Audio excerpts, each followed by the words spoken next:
Hey everybody, welcome back to the Calibrate Tools channel and part 2 of our basic household wiring series. And we're going to dive a little deeper into the service panel and all the wiring in there, the colors, the gauges, how they connect, the ground wire, and all that good stuff. So stay tuned and I'll see you guys right after this.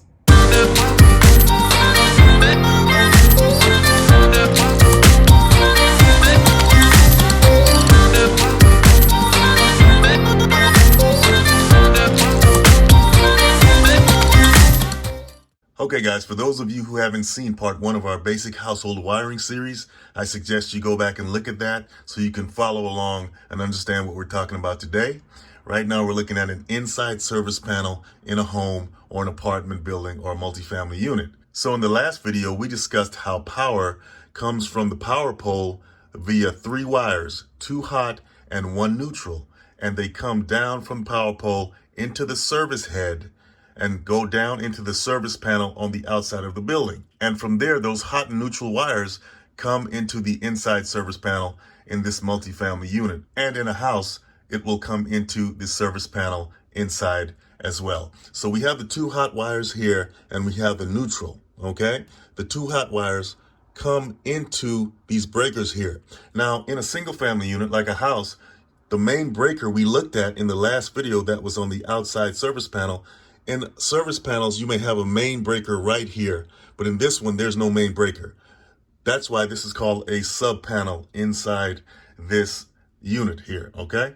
So what's the difference between the main service panel and a sub panel? Well, in part 1, we talked about the service panel on the outside of the building that has the main breaker. That's the first point of contact that power from the electrical pole, from the power plant, reaches the building. That first service panel with the main breaker. So that's the only point of contact where you can shut off power from the grid by flipping that main breaker switch. Any service panel outside of that panel, mainly this one that doesn't have a main breaker, is called a sub panel because you cannot completely shut off power from the grid through a sub panel, but you can through the main breaker service panel.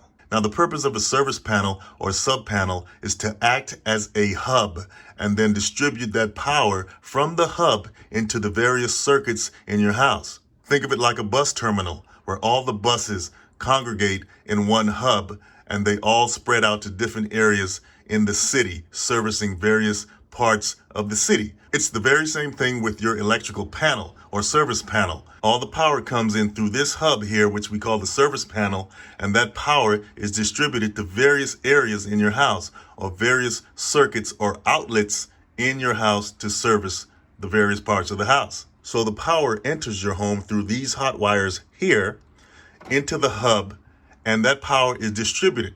But remember that electricity is a circuit. It needs to be returned to its source. So it's returned to the source through the white wires, okay? So if you look at all these wires branching off of the circuit breakers here, you can see that they're different colors and they all branch out, but the white wires coming back in returns the power back to the service panel and back to the power plant. Okay, so let's talk about the wiring we see in the box here, the colors of the wires, what they mean, the gauges of the wires, and so forth. Now, most household circuits carry 120 volts to your socket to power certain appliances, but you also have larger appliances that need to be powered as well, like water heaters, electric water heaters, stoves, washers and dryers that require more current or more amperage to power them. So you also have 240 volt circuits that run through your home as well. Remember, 240 volts is the sum of these 2 120 volt wires. Each one is 120 volts, the thick hot wires that come into your panel. Okay, so that's 240 volts coming into the system. But how does it get to your larger appliances to power those that require 240 volts? How does that happen? Well, now you're talking about the circuit breaker size, okay? For smaller appliances or circuits that only require 120 volts, let's say like lights or something like that, you only need a single circuit breaker, okay? That's one circuit breaker right here, okay? But for larger appliances like stoves, washers, and dryers that need 240 volts, you have double breakers, and that's these right here, right? These are stuck together, by the way. These are 2 breakers, and that's what's called a double breaker to supply 240 volts to the larger appliances. Now, a standard 120 volt 15 amp circuit uses a 14 gauge wire, but the more amperage that a circuit requires, the larger the wire needs to be. And when you talk about gauges of wires, the lower the gauge number, the thicker the wire, which allows it to carry more amperage, more current to that appliance or whatever application that needs to be powered. So as you see here, the hot wires that bring power into your home are very thick. Okay, they're bringing a lot of current into your home, but as it's distributed in your home, the wires become thinner because you cannot bring too much power into an appliance because it'll destroy the appliance because of too much current coming in. You need to step down the power coming into that appliance by stepping down the gauge of the wire, by making it thinner. And that's what's happening here. Okay, so let's talk about some of the colors of the wires we see in this panel here. We have about 5 colors. We have red, black, blue, yellow, and white. Okay, I think by this time we understand that the red and black wires carry power. They're called the hot wires. Once again, red wires here, they could be black as well, carry power into the panel. Okay, and they're distributed into your house through the corresponding red and black 14 gauge wires, okay?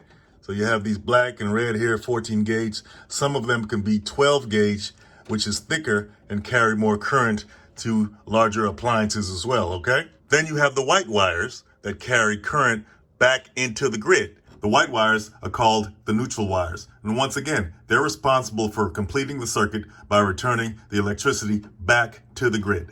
And if you notice here, all the white wires, the 14 gauge white wires, terminate on this bar here with all the screw heads. That's called the neutral bus bar.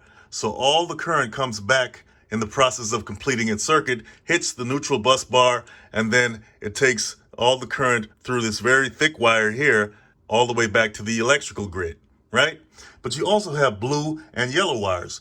What are blue and yellow wires for? Blue and yellow wires are known as traveler wires, which means that they transfer power between 3 or 4-way switches. Now, those switches allow a single appliance to be operated from different parts of a room.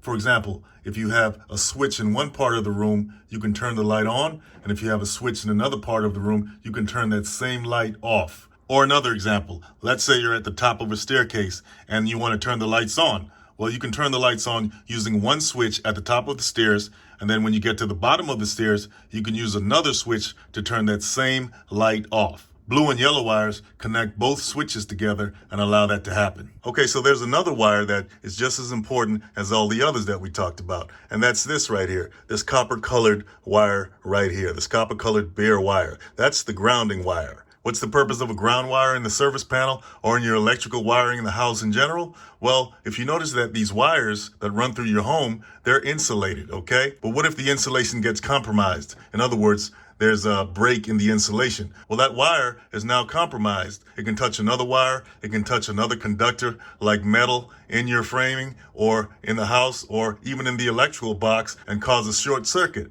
Or let's just say there's an electrical surge in your neighborhood and all the lights go out. And the ground wire will take all that excess voltage from short circuits, from surges, from squirrels running around on the power lines causing power outages, and transfer all that excess voltage back to the neutral bar in the main service panel.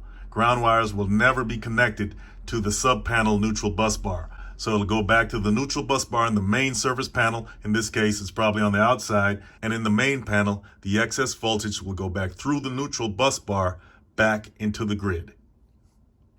Here's another interesting thing about this ground wire. If you notice here, it's snipped on the end. Why is it not grounded to something like the electrical box or maybe a separate grounding bus bar? Because in a sub-panel, the grounding wire cannot be attached to the neutral bus bar. But in the main breaker panel, it can.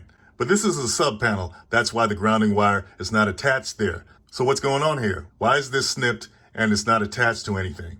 Well, it could be that there's a ground fault circuit interrupter that grounds everything that we can't see here. But that's another video. So let's take a look at how your typical socket or outlet is wired.